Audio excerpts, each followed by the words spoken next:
In 10 minuti dovremmo raccontare un po' tutto quello che riguarda Franco Pepe, chef della pizza, forse lo chef più importante al mondo, perché se dici che uno è il migliore nella pizza d'Italia è chiaro che lo è anche del mondo o dell'universo, no? Sembra ovvio. No, ma lasciamo agli altri giudicare uno il saper fare di ogni pizzaiolo. Io lavoro con la mia metodologia, le mie idee, un mio percorso mio personale, quindi una mia identità sulla mia pizza. Niente, io nasco da una generazione di pizzaioli, rappresenta la terza generazione. Mio nonno ha iniziato a panificare negli anni 30, poi con papà fino agli anni 50 ha iniziato a fare la pizza, quindi sono partito dal pane, il passaggio alla pizza, poi negli anni 60 papà ha messo questa pizzeria, nel 61, io nel 63 sono nato in famiglia con papà, quindi voglio dire ho fatto il mio percorso, i miei 53 anni in pizzeria e quindi per me è un percorso fatto di farine. Quindi la pizza è razionalista, magari l'ha mangiata anche Benito Mussolini, la pizza del nonno o del bisnonno, No, chi lo sa. non nella seconda guerra mondiale dava il pezzetto di pane, i 150 grammi con la tessera, in quegli anni panificavano. Tessera? Tessera di allora? No, tessera in che senso? La tessera dicevo quel pezzetto di pane dei 150 grammi. Insomma. Ecco. Bene, qua intanto c'è Izzo piuttosto che Caiazzo. No, perché... Izzo piuttosto che Caiazzo. No, Izzo diciamo che è un'azienda che oggi ci permette di portare in questo momento la pizza un po' in giro sia in Italia che nel mondo attraverso un forno che è elettrico. Cioè si porta tipo zaino, questa uno si gira così e carica tipo chiocciola. Guarda, questo è un forno, se tu vedi qua, è facilissimo. Tu gli imposti la temperatura e allora piano piano l'ho acceso da poco, ti dà la temperatura desiderata. Quindi abbiamo il display tutto. Sì, tu imposti, io ho impostato 4,50 e fra poco, adesso sta a 204 gradi e fra poco salirà ai 4,50.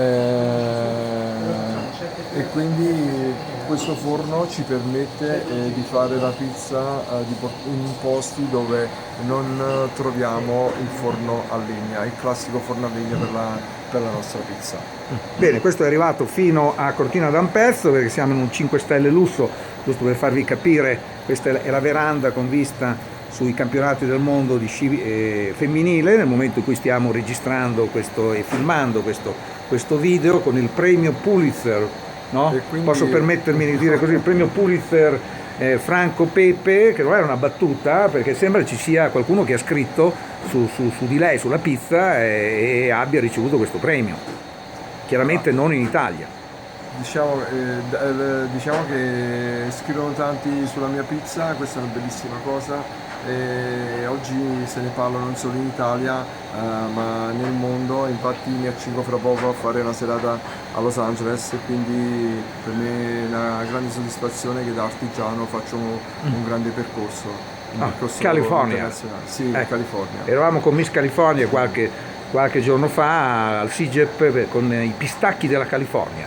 Magari i pistacchi di Bronte, come dire, la produzione è un po' limitata perché, come dicono molti, è un fazzoletto. La California è un po' più vasta, grande produttrice di pistacchi, e Miss appunto California, vestita appunto di verde come appunto. Lei usa i pistacchi per caso? Sì, nelle pizze mette questo ingrediente? Faccio una pizza che si chiama la viandante, è una pizza fritta, faccio pure la versione al forno dove all'uscita del forno mettiamo della mortadella di Bologna con una ricotta di bufala con dei pistacchi e una scorzetta di limone. Bene, la invito ad assaggiarla. Bene. Qui si parla di internazionalità della pizza e di far viaggiare questa pizza. Oggi questa casacca che ho ricevuto dal ministro Martina, dal gruppo di lavoro degli ambasciatori del gusto, porto il mio saper fare all'estero. Quindi lei in questa famosa lista dove ci sono chiaramente gli chef pluristellati, ma giustamente c'è anche qualcuno della pizza e Franco Pepe c'è. Il Franco Pepe di Pepe Milano in Caiazzo ha questo compito pure di portare all'estero i sapori della buona pizza italiana. Quindi Pepe Ingrani.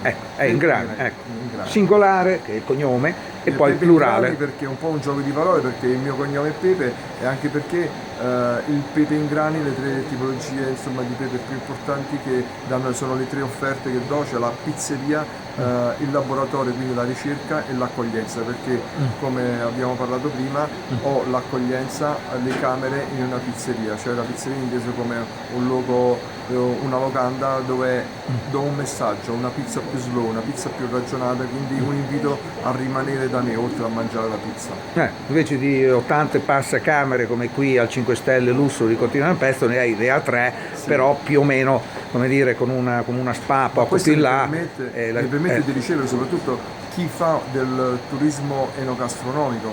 Prima si parlava di Pinocuttaia, per esempio capita spesso che chi viene da me e chi fa un percorso in Italia del food viene da me, poi vai da Pino, poi vai da Bottura, poi vai da Nicolomita, quindi in realtà è preso come punto di riferimento per chi desidera pure non solo il gusto ma l'accoglienza.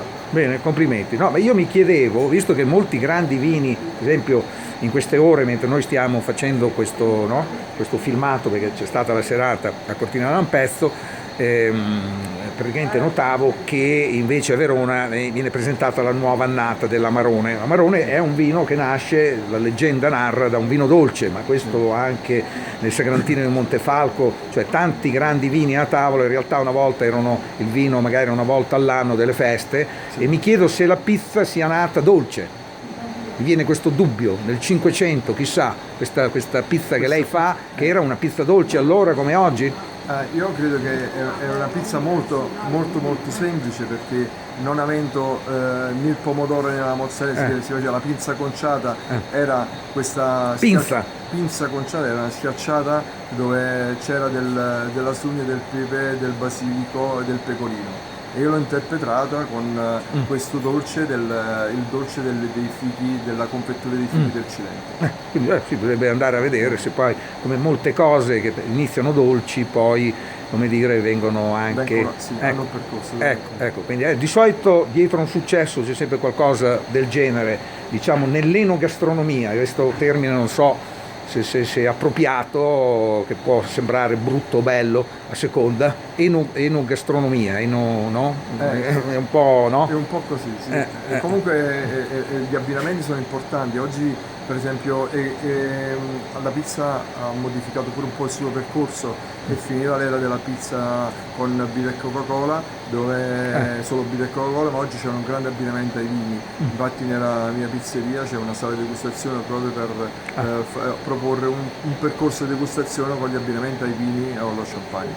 Quindi lei pure, come qui al Cristallo, no? 5 Stelle Lusso di Cortina d'Ampezzo, lei ha una stiube pure lei in Campania? Sì, nel mio piccolo sì, ho cercato di dare questa particolarità per offerta ai miei clienti, che possono prenotare un tavolo degustazione e avere la consulenza di un sommelier, cosa che fino a qualche anno fa in una pizzeria non era scontato trovarlo. Quindi si parta da pizze basiche, come immagino, come la marinara, la margherita, quella la vera margherita. La vera margherita. E poi diciamo i prezzi sono sotto i 10 euro, immagino, per pizze del genere. La pizza è un prodotto molto popolare e deve rimanere tale, si pagano un po' solo secondo le scelte delle materie prime, quindi lievita il prezzo, parlando proprio di lievitati, proprio sulle materie prime che poi si scelgono. Infatti si parla dalla classica margherita, che c'ha solo il pomodoro, mozzarella e olio, fino a una pizza un po' più complessa, come può essere quella dello spizzi pomodoro che lei ha assaggiato ieri sera, oppure la pizza conciata.